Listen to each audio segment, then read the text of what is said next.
Ай, почвай. Сега да ви кажа...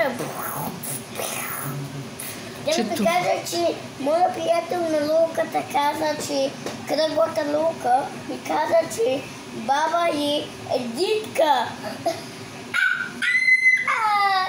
И след това аз казах, можеш и това... Неговата баба е Дитка?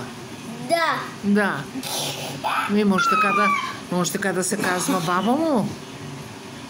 Ама моя аз в казах Дианчето, викаше, че дали имаше мазни словки, аз казах, че не, но той каза мама, аз казах, че мама Джеси има. Мазни целувки? Да. Мама Джеси имала мазни целувки.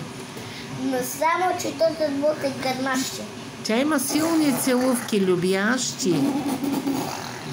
Този робот е гърмащ.